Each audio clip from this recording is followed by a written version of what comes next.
Star उत्सव पर देखिए आपके चहीते शोज अब से डीडी फ्री डिश पर।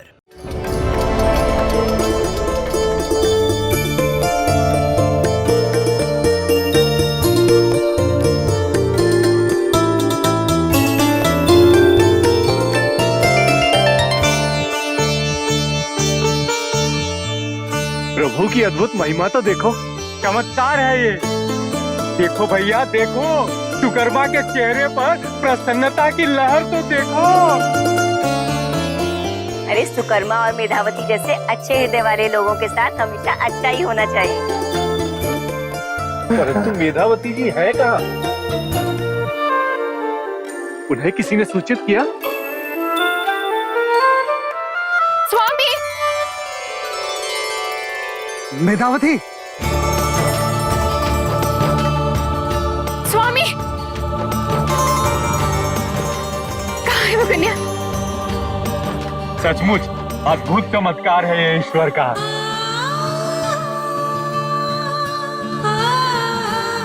परंतु हम इस कन्या का करेंगे क्या?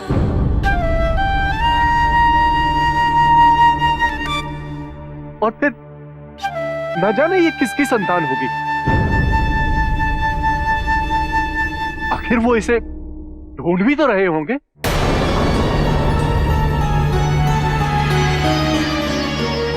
नहीं,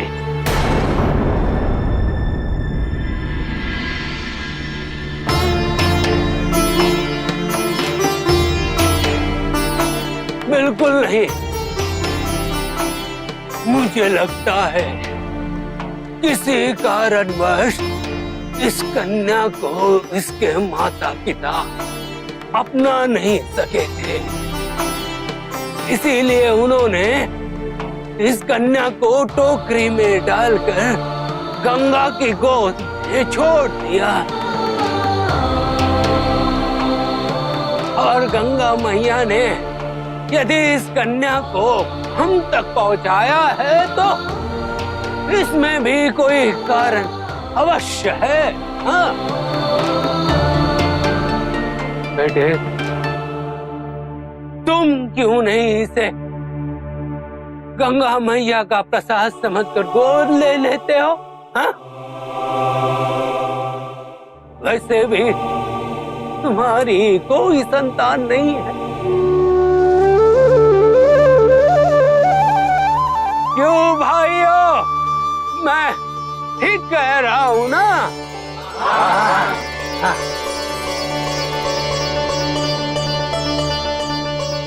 इस बच्ची को देखकर मेरे मन में भी ममता जागृत हो उठी है। सत्य कहा मेधावती तुमने।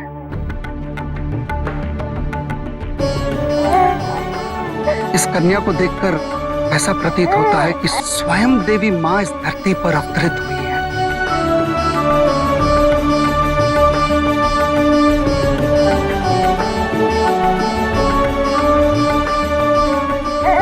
मैं इस कन्या को अपनी पुत्री के रूप में स्वीकार करता हूं।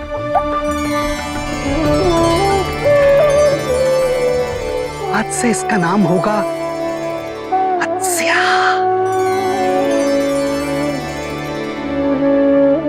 जाओ जाओ, जाकर उत्सव मनाने का प्रबंध करो।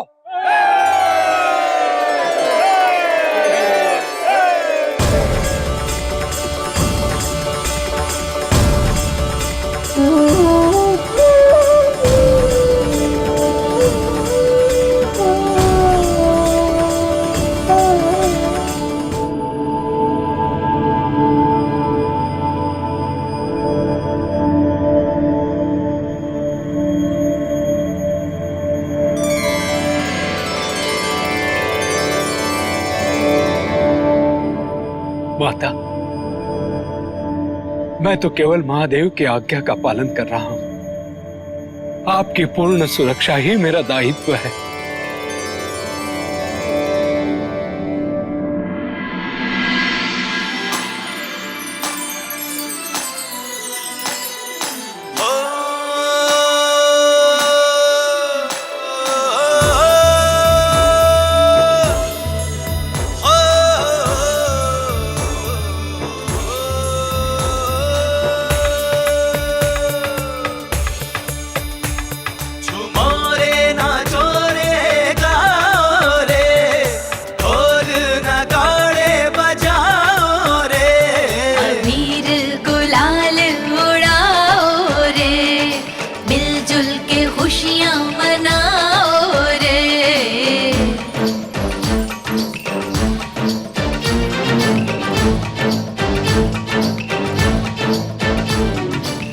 दरिया की लहरों ने जिस पल से दी चंदा के जैसी गुड़िया हमें। मारी खुशी के ओ साथिया एक पल भी आए न दिया हमें। सोने न पाए कोई आज, हाँ जागो सभी को जगाओ रे।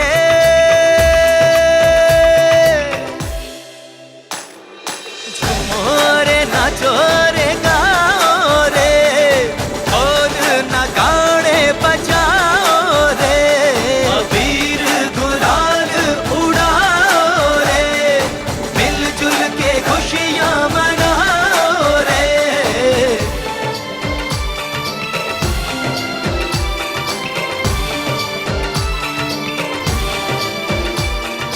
धरती पे अब पाँव पड़ते नहीं, उड़ने लगा मन ये अंबर में।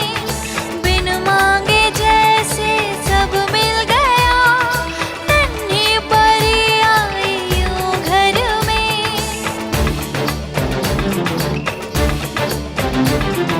भोली सी नाजुक सी बिटिया को बाहों का झूला झुलाओ रे। अबीर गुलाल उड़ाओ रे, मिलजुल के खुशियाँ मनाओ रे।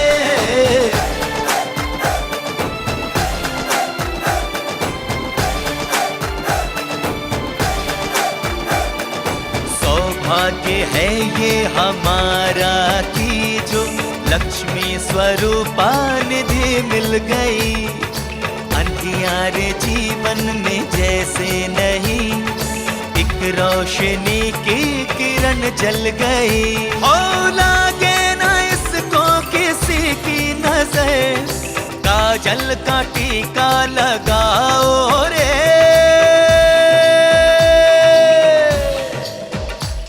झूमो रे नाचो रे गाओ रे, ढोल नगाड़े बजाओ रे, अबीर गुलाल उड़ाओ रे, मिलजुल के खुशियाँ मनाओ रे। झूमो रे नाचो रे गाओ रे, ढोल नगाड़े बजाओ रे, अबीर गुलाल उड़ाओ रे, मिलजुल के खुशियाँ मनाओ रे।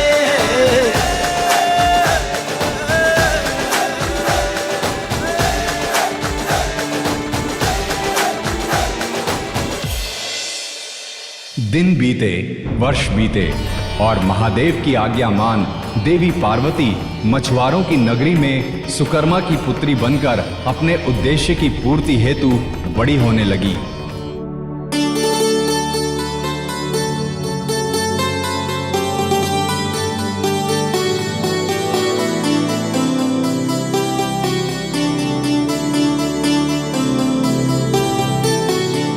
अरे क्या हुआ सुकर्मा भैया, आज मछली पकड़ना नहीं चलना है क्या? अवश्य चलेंगे, मेरी जाल मिले तब तो। मेधावती, जाल कहाँ है? विलंब हो रहा है। पिताजी, जाल मेरे पास है।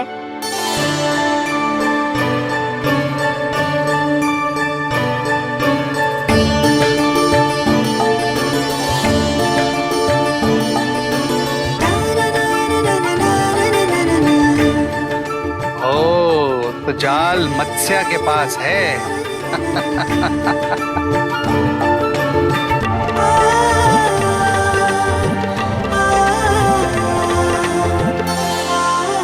पिताजी, क्या आज मैं आपके साथ मछली पकड़ने चल सकती हूँ?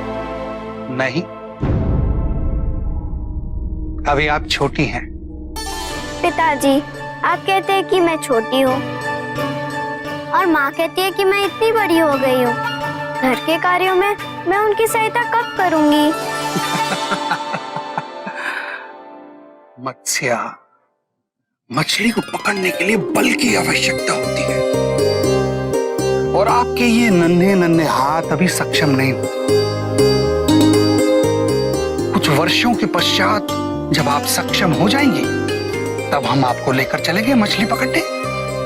किनारे पे बैठे बैठे कोई सक्षम बन सकता है भला? कभी तो मुझे आरंभ करना होगा ना। मत्स्य, हर कार्य को आरंभ करने का एक समय होता है, समय आने पर अवश्य। नहीं पिताजी, आप सदैव यही कहते हैं। मुझसे प्रतीक्षा नहीं होती। यदि आप मुझे नहीं ले गए तो मैं भोजन नहीं करूंगी। अरे सुकर्मा भैया, क्या आप भी जब बच्ची कह रही हो तो ले चलिए ना, क्या हो जाएगा? हाँ, क्या हो जाएगा? हाँ हाँ, ले चलिए ना सुकर्मा भैया, हम लोग हैं ना इसकी देखभाल करने के लिए। इस बहाने इसकी सैर भी हो जाएगी। हाँ, मैं सैर कर लूंगी नौके में। हमारी पुत्री सैर को कहाँ चले? देखिए मेधावती, कैसी हठी हो गई है हमारी मत्स्या। कहती है हमारे साथ मछली पकड़ने जाएगी। हमसे क्या कह रहे हैं? ये आप ही के स्नेह दुलार का परिणाम है। अब आपके हट के सामने किसी की जीत हुई है भला? अब विलंब मत कीजिए, मंदिर भी तो जाना है। तो आपकी अनुमति हो तो ये जाल ले सकता हूं मैं? अवश्य।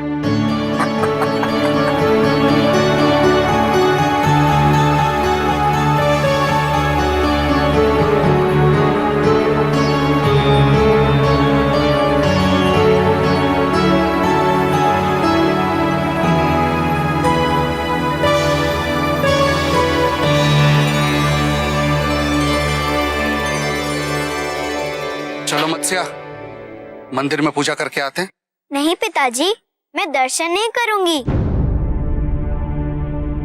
मुझे मछली पकड़ने की कला को सीखना है ना। देखा मेधावती, क्या कह रही है हमारी मत्स्या, उचित है?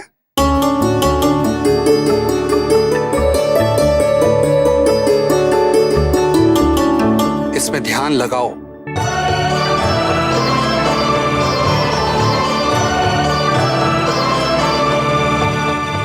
ऐसे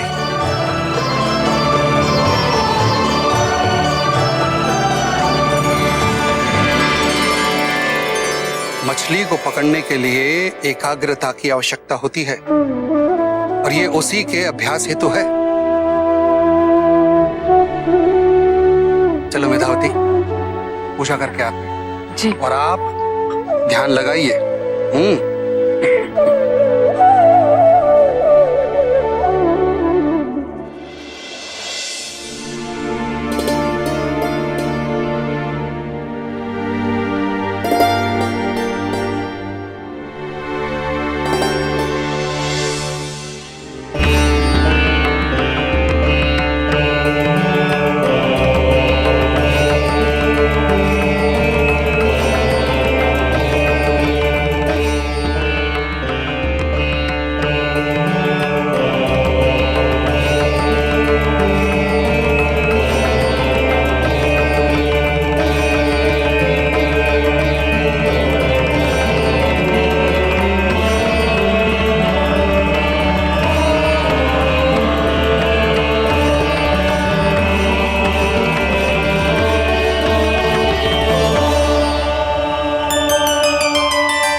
क्या हुआ मत्स्या? आप प्रभु के दर्शन करने नहीं गई? ये क्या, मेरा ध्यान भंग कर दिया ना।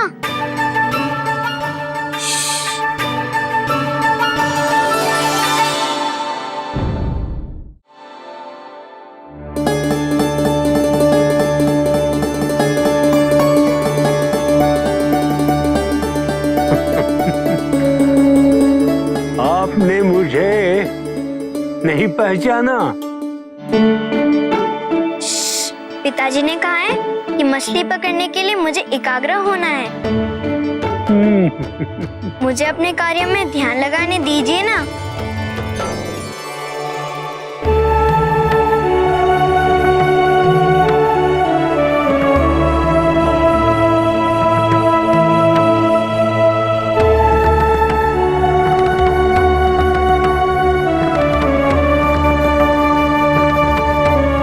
मत्स्या,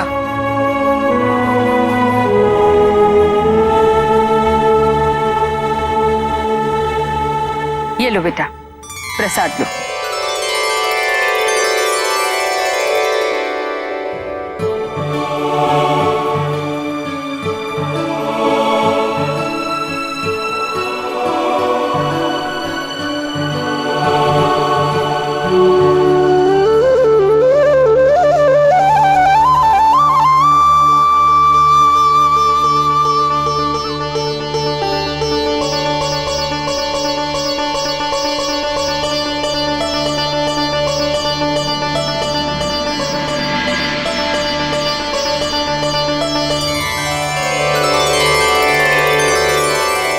मैं जानता हूं माता, जब तक आप अपने उद्देश्य में सफल नहीं होती तब तक आपके ध्यान का विकेंद्रीकरण होना संभव ही नहीं है। और मुझे पूर्ण विश्वास है माता कि आप अपने गंतव्य तक अवश्य पहुंच जाएंगे।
प्रभु, माता का पदार्पण इन्हीं रेत के कणों पर हुआ था। सब कुछ वैसे ही हुआ जिसके आपने घोषणा की थी प्रभु। पता है प्रभु, माता को एक मत्स्य पालक ने गोद ले लिया है और अब माता मत्स्य कुल के अभिन्न अंग बन गई है।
एकाग्रता के लिए तुम्हारा मुझसे दूर जाना आवश्यक था पार्वती।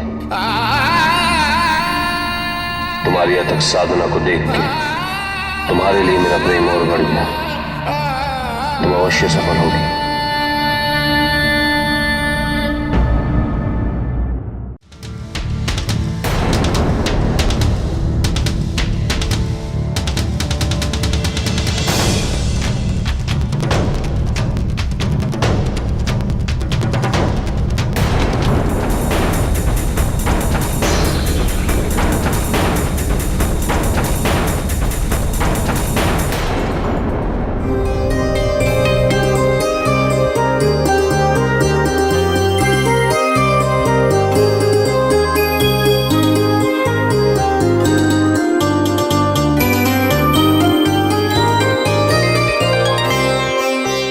पिताजी, मछली पकड़ने की कला के बारे में आप कब बताएंगे? अभी, इसी क्षण।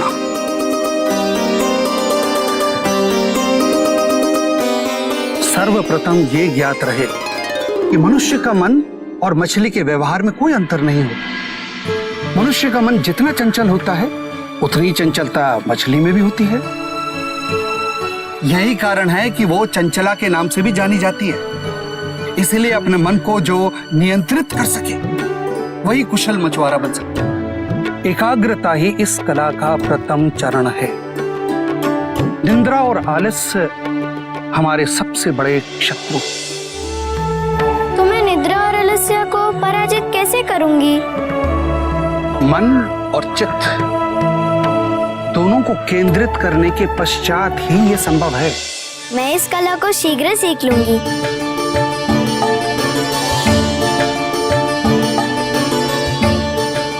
किंतु मैं अपने मन को एकाग्र कैसे करूंगी? शिवोहम। शिवोहम? शिवोहम इसका अर्थ है मैं शिव हूं। लेकिन मैं तो मत्स्य हूँ। लेकिन अपने आप को भूलकर मैं शिव हूं का जाप करके स्वयं को शिव में विलीन करना होता है। शिव में क्यों? क्योंकि शिव ही एकाग्रता की पराकाष्ठा है। जब तुम उनका जाप करोगी तब समझोगी मैं क्या कह रहा हूं। तो आरंभ करें। शिवोहम, शिवोहम, शिवोहम, शिवोहम।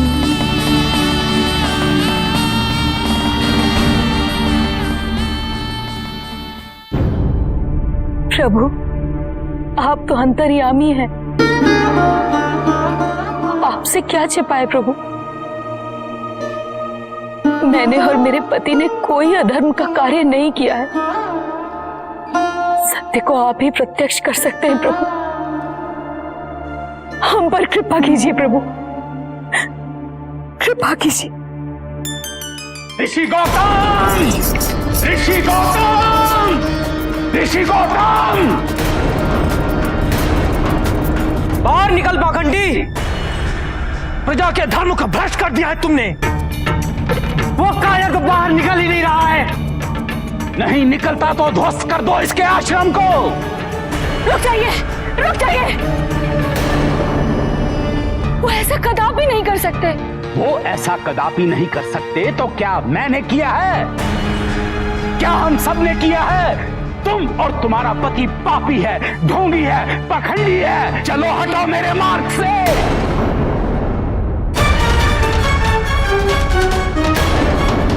ऋषि गौतम,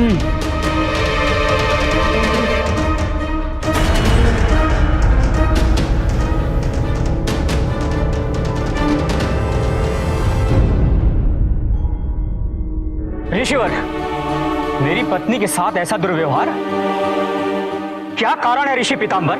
शीघ्र ही ज्ञात हो जाएगा पाखंडी। अपने पापों का दंड भुगतने के लिए तैयार हो जा। ले चलो इसे यहां से, ले चलो। मेरे स्वामी को मैंने कुछ नहीं किया है। छोड़ दीजिए मेरे स्वामी को, छोड़िए, छोड़ दीजिए।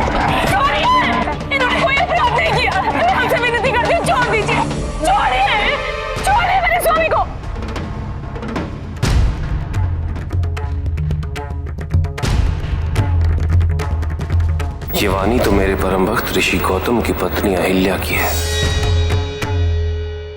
छोड़ दीजिए मेरे स्वामी को, छोड़िए, इन्होंने कोई अपराध नहीं किया, छोड़ दीजिए, छोड़ दो स्वामी।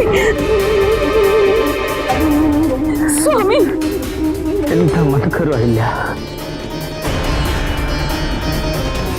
हमारे महादेव हमारी रक्षा अवश्य करेंगे। त्रिंबकवासियों, यही है आपका अपराधी। इसी ने इस पवित्र कुंड के जल को अपवित्र किया है। हमारी वर्षों की तपस्या को भ्रष्ट करने का षड्यंत्र रचा है इस ऋषि गौतम ने। सत्य है, यही पापी है। नहीं,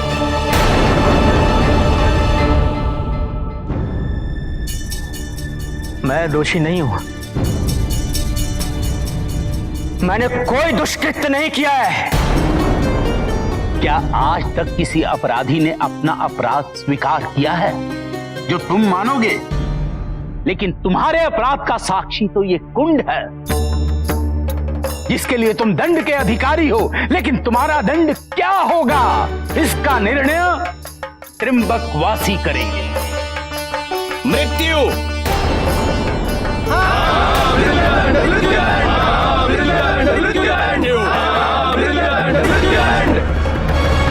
सुना तुमने? मृत्यु दंड तुम्हारे अपराध के लिए मृत्यु दंड भी कम है। यदि मैं निर्णय लेता तो पत्थर मार मार के तुम्हें मृत्यु प्रदान करता। कदाचित इनमें वो साहस नहीं है। हाँ भाइयों, ऋषि पीताम्बर का विचार उचित है। इस पाखंडी को तो मार मार के मृत्यु दंड देना चाहिए।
अघोरी, हट जा। ये पापी है, पाप किया है इसने, और हम इसे इसका दंड अवश्य देंगे। हाँ, हम देंगे दंड, देंगे दंड, हम दंड देंगे, हम देंगे दंड। कौन कहता है कि ये पापी है? जाओ जाओ अघोरी, जाके शमशान में अपनी धूनी रमाओ। हमारे कार्य में हस्तक्षेप करने का तुम्हें कोई अधिकार नहीं। इसका अंत हमारे हाथों ही होगा। क्यों त्रिंबकवासियों?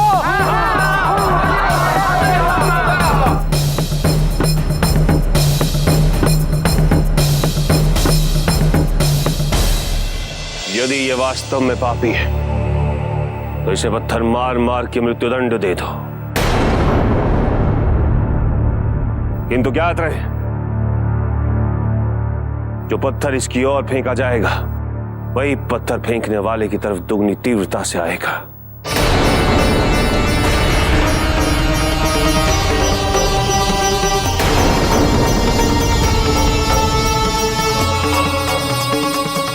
देख क्या रहे हो? मारो।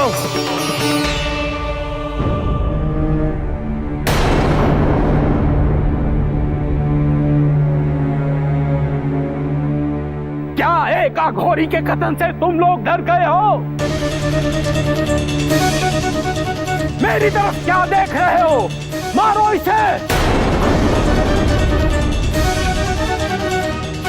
मारो।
क्या हुआ ऋषि पिताम्बर? आपको तो सबसे अधिक विश्वास था कि ऋषि गौतम दोषी हैं।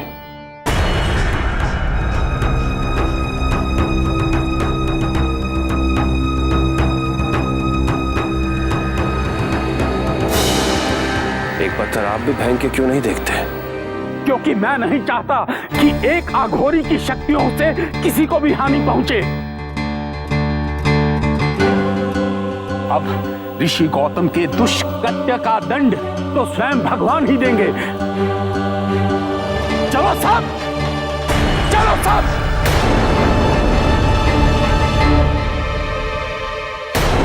चलो सब।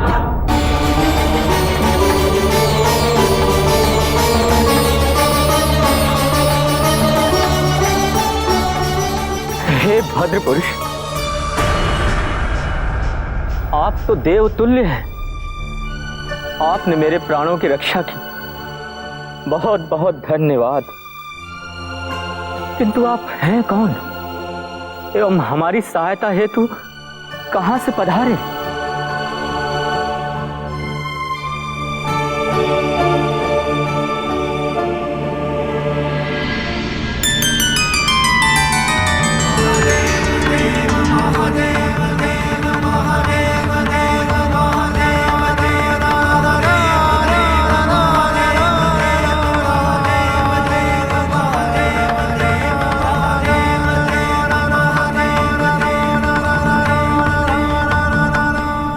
प्रभु आप?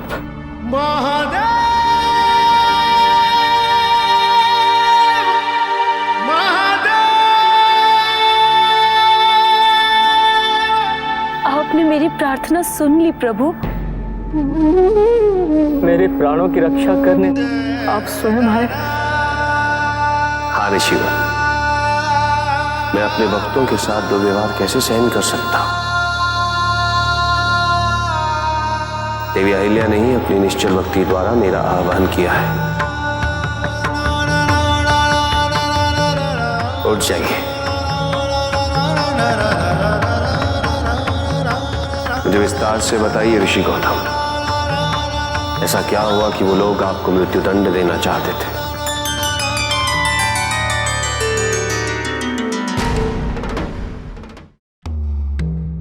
शिवोहम शिवोहम शिवोहम शिवोहम शिवोहम शिवोहम शिवोहम शिवोहम।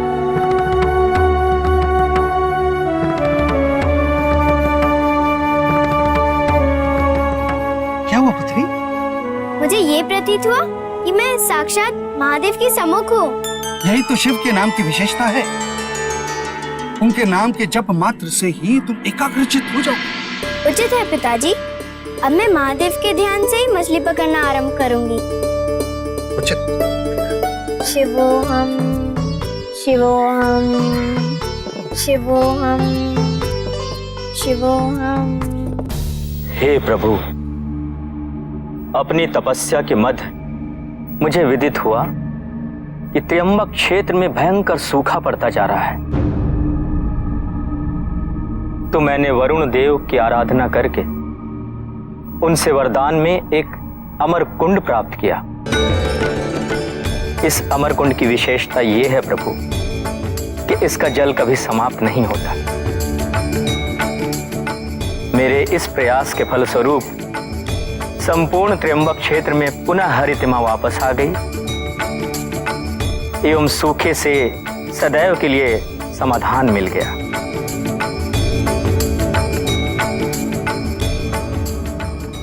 परंतु प्रभु, मेरी इस सफलता से ऋषि पीताम्बर जैसे मठाधीश न जाने क्यों असुरक्षित अनुभव करने लगे।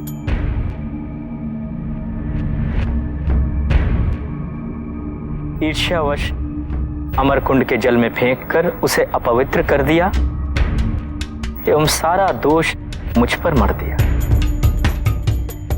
जन कल्याण के कार्य में अवरोध उत्पन्न करने की प्रवृत्ति वाले ऐसे कई मनुष्य हैं जो पुण्य आत्माओं के भेष में स्वयं पाप करते हैं।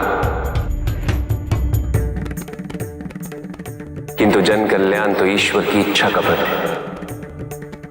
इसकी सफलता हेतु ईश्वर हर संभव कार्य करते हैं। बोलिए ऋषि गौतम, मैं आपको क्या वरदान दूं? हे प्रभु, त्र्यंबक क्षेत्र के अमरकुंड के जल को पुनः पवित्र कर दीजिए ताकि मेरे ऊपर लगा लांछन मिट जाए।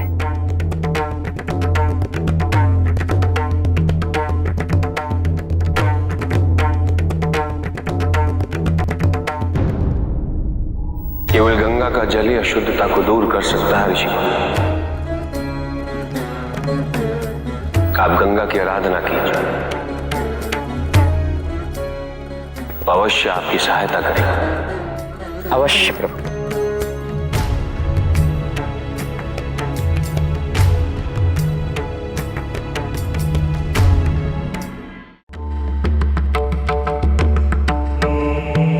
ओम गंगाय नमः। ओम गंगाय नमः। ओम गंगाय नमः। ओम गंगाय नमः। ओम गंगाय नमः। ओम गंगाय नमः। ऋषि गौतम,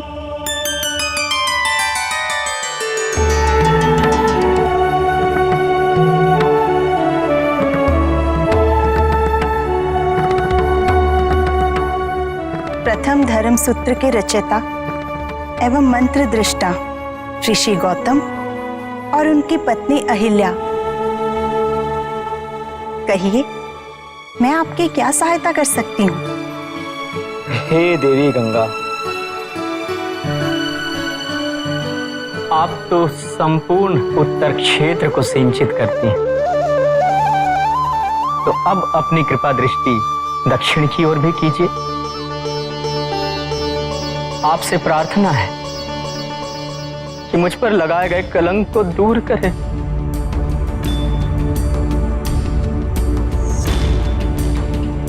ये तो आपकी महानता है ऋषिवर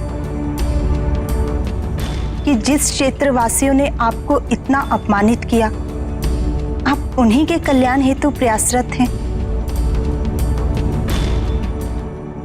मैं तो त्र्यंबक क्षेत्र में अवतरण हेतु तत्पर हूं, किंतु मेरे वेग को स्थिरता प्रदान करने और मेरी तीव्रता को जड़वत करने हेतु क्या त्र्यंबक क्षेत्र तत्पर है? यदि ऐसा संभव है तो मैं सदा के लिए वहां वास कर सकती हूँ। इसके लिए आपको शिव का आवाहन करना होगा। अवश्य देवी।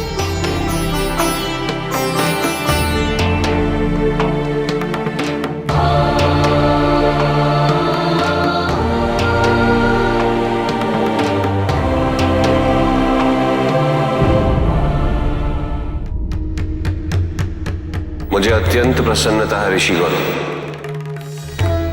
कि आपकी भक्ति से प्रसन्न होकर गंगा त्र्यंबक में अवतरण हेतु तत्पर हो गई।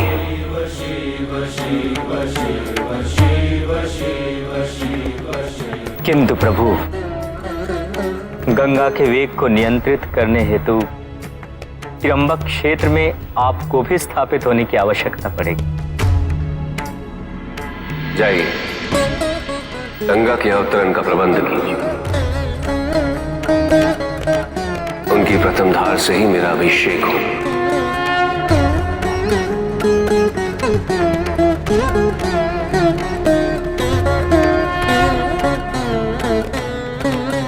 शिव शिव शिव शिव शिव शिव शिव शिव